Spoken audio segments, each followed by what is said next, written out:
Okay, so can we be honest about Tua? Every NFL team dreams of finding their guy, that one quarterback who changes everything. With the 5th pick in the 2020 NFL Draft, the Miami Dolphins select Tua Tagovailoa. But what happens when you find someone who's good, just not great? Someone who helps you win, but you're not winning because of them. That's the dilemma with Tua Tagovailoa, because Tua is good, like an average quarterback in the league good. But in today's NFL, good or average might actually be the worst place to be. And for Tua, that question has followed him since the moment he threw one of the most iconic passes in college football history.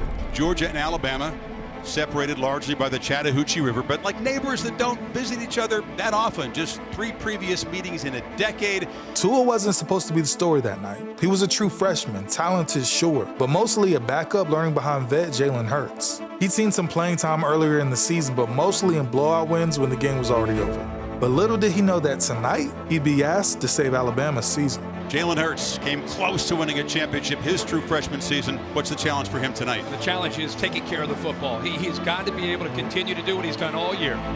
Alabama's offense was lifeless, trailing 13-0 at halftime. Then Nick Saban did something unthinkable. He benched starting QB Jalen Hurts and handed the game to a kid who had never started a college football game in his life. And then in overtime came the moment that changed his life forever. Tagovailoa trying to make up for it. Fires to the end zone. Touchdown! Alabama wins!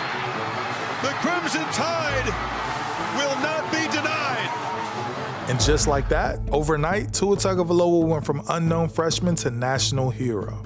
It was the perfect story, right? The kid from Hawaii, the faith-driven prodigy, the instant legend. But that's the thing about perfection. It doesn't last. And when the standard starts at legendary, everything after that kind of feels like a letdown. This kid, Tua, is special. Now he's on a national stage, and college football fans everywhere know his name. Sal, can you spell out Tagovailoa? This kid Tua Tagovailoa, he's better. At Alabama, Tua was untouchable. He became a Heisman favorite, a national brand, and the prototype for what a college quarterback should look like. Tua throws the best ball, most accurate ball, tremendous personality, spirit, leadership abilities. I don't understand why this is a conversation. But football has a way of humbling everyone eventually.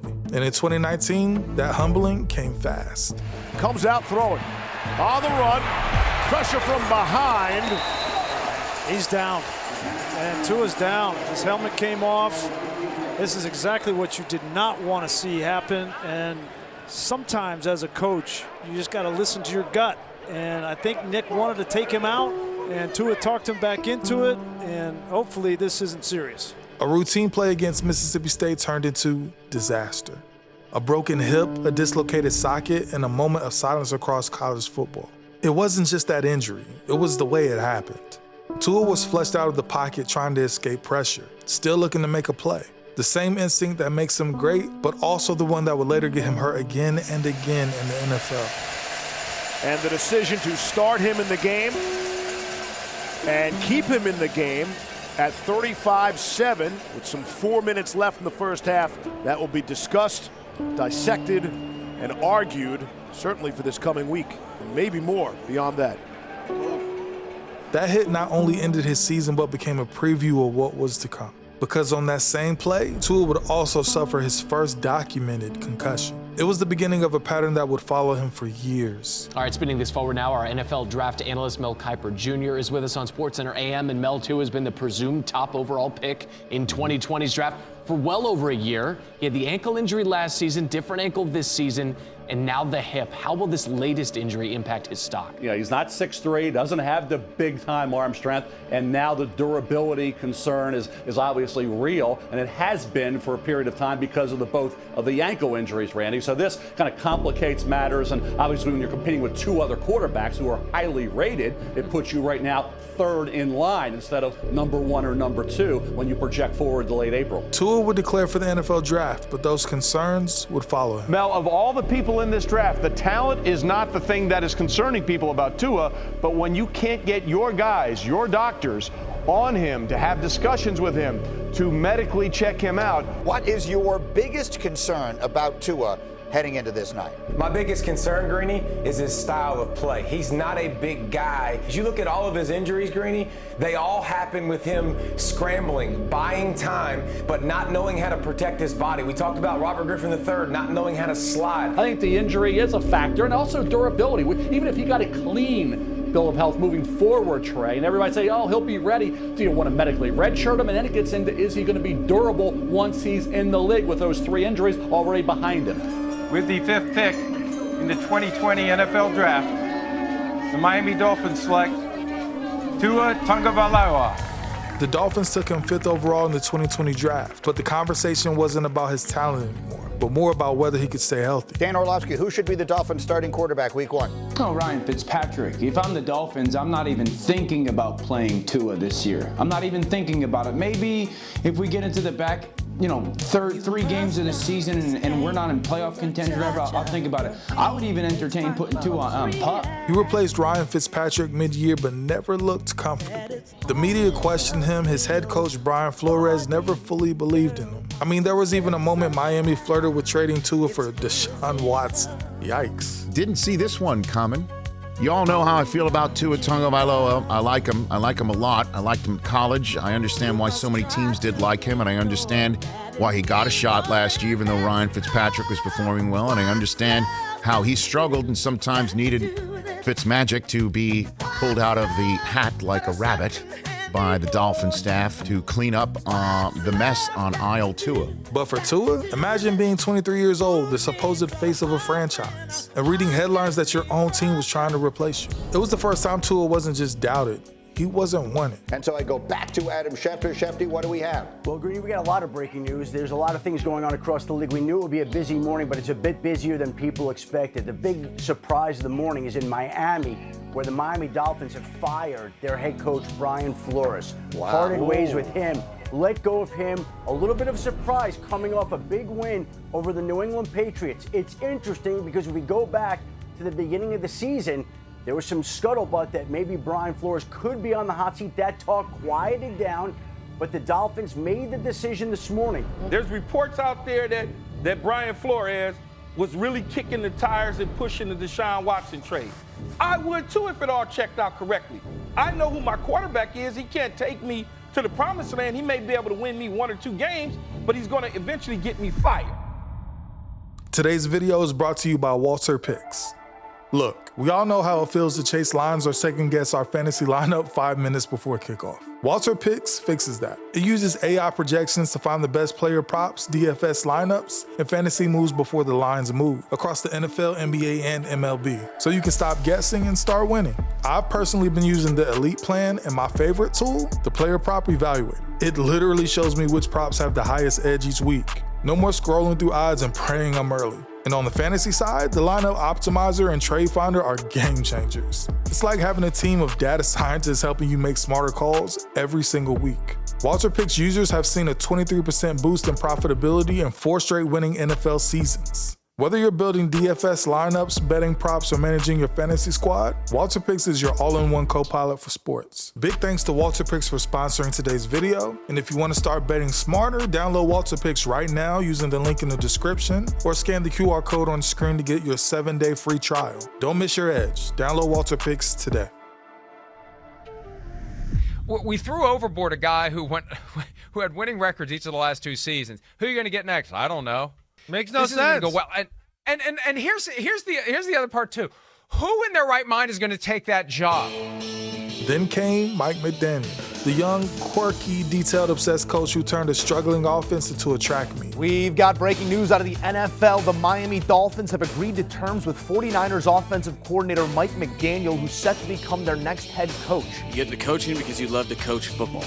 You love to teach, and you love to make people better. And that's exactly who I am, who I have been, and who I'll be as the head coach of the Miami Dolphins. He saw something in Tua, not the arm strength, not the size, but the timing, the precision, the rhythm. For the first time since Alabama, someone built an offense for Tua, not around him. And for a while, it worked. We're off the 2022 season. So we'll see what happens here in week 1. A lot of questions, but finally, Greg, we get some answers today. Over the middle, got his man, and look at him go! Jalen Waddle for the touchdown! that decision. What a strike before half. In 2022, with Tyreek Hill and Jalen Waddle flying across the field, the Dolphins' offense exploded. You have to applaud Miami. Mike McDaniel has those guys believing. Jalen Waddle, Tyreek Hill becoming one of the best duos in the NFL now. Oh, absolutely. Tagovailoa, blocked by Armstead. Going, he's got him! He's got him! Tyreek Hill! And the Dolphins have come back 60 yards! It was fun, it was fast, it was everything Miami fans have been waiting for. For stretches that season, Tua looked unstoppable. He was leading the league in passer rating. The ball was coming out in under 3 seconds. The system clicked like a symphony. But then, reality. Buffalo playing without 5 defensive starters themselves today. Tagovailoa, they bring pressure. And Tua, oh, he's woozy. Personal foul. Roughing the passer. Oh, my goodness. Defense number 58. 15-yard penalty, first down.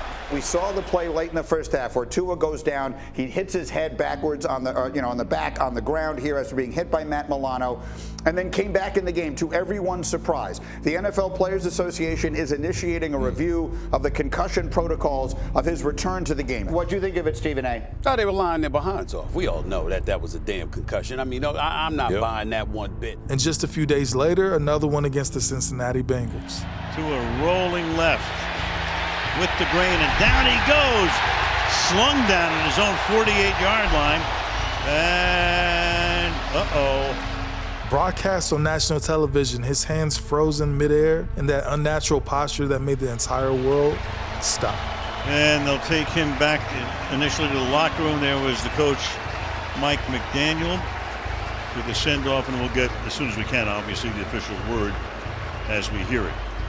The controversy was immediate. And now to a frightening moment during Thursday Night Football. The Dolphins quarterback went down with neck and head injuries just days after he returned to the field after appearing to have suffered a concussion. And there has been discussion across the NFL this morning. I don't think he should have played.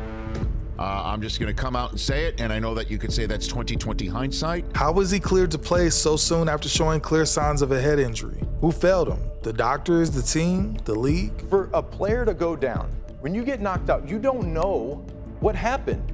It's up to someone else, a medical expert or someone that witnesses that to say, no, you just got knocked out. So the NFL has to do a better job in knowing what to do if they see someone get injured the way that he got injured. Wasn't his back. You don't sit up, shake your head to get the cobwebs out, stand up, do it again, start to run and stumble on yourself if you have a back injury. And just when it seemed things had settled, another blow came against the Green Bay Packers. We have just learned that our quarterback, Tua, is once again in the NFL's concussion protocol. Chris, how concerned are you about Tua with the big picture from a health perspective? Because that's what's most important. Absolutely. He had the one against Buffalo where he was staggered. Then he had the one against Cincinnati. Now he has here. You have to be very worried about him long term. I don't even remember the play. You could feel the weight of it, not just for Tua, but for the entire organization. Because every time he hit the turf, every time his helmet touched grass, there was this collective pause. A moment where everyone wondered if this was the one that would end it all. Tua, back to pass, steps up in the pocket, gonna take off and run, and he's hit there. Tua 6 yards on the carry, but he is down. He took a shot to the head on the tackle there, and he is shaken up. Oh, this is not good for Tua, who has a history of concussions. Tua's story stopped being about numbers after that. It became about survival, physical, emotional, and professional. You can't help but watch what's happened, and we've seen in the past and wonder, is this the end of his career? But this is a Tua decision. I can't sit here, like I've seen other people do, and say he should retire. Not my decision to make. It's completely his decision. There's something almost defiant about it, right? Like, he's not just fighting for his career, but for the right to keep playing the game he loves. There is an avenue to get back into this game, but it all starts with a stop right here. Tagovailoa backpedals, hit by Scorton, gets away, swarmed, and sacked by A'Shawn Robinson. Tua is descending while the rest of the AFC and AFC quarterbacks are ascending. We are a far cry from 2022 Tua Tagovailoa. We are a far cry from 25 touchdown, 8 interception Tua Tagovailoa. We are a far cry from the 11-6 Miami Dolphins. So while Tua and the Dolphins have stayed stagnant, and I would suggest they have descended, you have teams like the Baltimore Ravens that have at least stayed at the same level, or they have ascended. The truth is, Tua's success often depends on structure. He thrives in rhythm. He thrives when the offense is on script. When chaos arrives, though, broken coverage, late pressure, receivers improvising, the margin between his performance and the truly transcendent game narrows. That gap in the difference between good and great. It's not just a Miami problem. It's the dilemma every team faces when their quarterback is mid-tier, but not untouchably elite. Because the alternatives are expensive and risky. Think of Kyler Murray, Trevor Lawrence, Jordan Love. Quarterbacks who, like Tua, have shown clear flashes and legitimate upside. Each has been labeled at points as good, but not clearly transcendent. For teams in their position, a simple question looms. If you move on, who do you get? But if you stay, can you build a championship roster around what you have? The truth is, you can't repeatedly reboot a quarterback. Draft capital, coaching upheaval, fan patience, none of it lasts forever. So franchises often choose stability. They pay the money and they live with the uncertainty. They pay Kyler, they pay Trevor. In Miami, they face the same thing with Tua. Not necessarily because they believe he's going to be a generational quarterback, but because what's the alternative? Because here's the truth. Tua Tagovailoa is just okay. He's mainly accurate, efficient, and besides, recently he's been likable. But when you strip away the highlight throws, the stats, the press conference smiles, you're left with a quarterback who's just okay. Because in today's NFL, when it comes to quarterbacks, being just okay is almost as expensive as being great. Being bad gets you draft picks. Being great gets you a decade-long extension. But being just okay, that traps you in the middle. Let's be honest. Tua, he'll help you win games. But does he change anything? Does he tilt the field like Mahomes or Allen or even Lamar? Not really. He's the kind of quarterback you can win with, but not because of. And I promise, that's not an insult. It's just reality.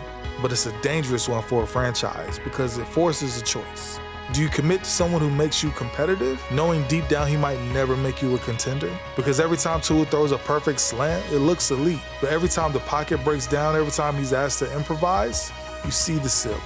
He's not bad, he's not broken, he's just fine. And maybe that's okay. But then again, is it? It's what gets you stuck. Good enough to hope, but not good enough to win at all. And that's what makes Tua's story so fascinating to me. He's not a failure, but he's not a star either. He's something in between. The quarterback mirror that forces teams and fans to ask themselves what they actually want. Is it greatness or stability? Because the truth is, you can't always have both. Hey, thanks again for watching today's video, and make sure you subscribe because it actually helps the channel grow. And I also want to shout out Walter Picks for sponsoring today's video. Check them out if you want to start winning more on your NFL, NBA, or MLB bets. Just download the Walter Picks app right now using the link in the description, or just scan the QR code on the screen to get your 7-day free trial.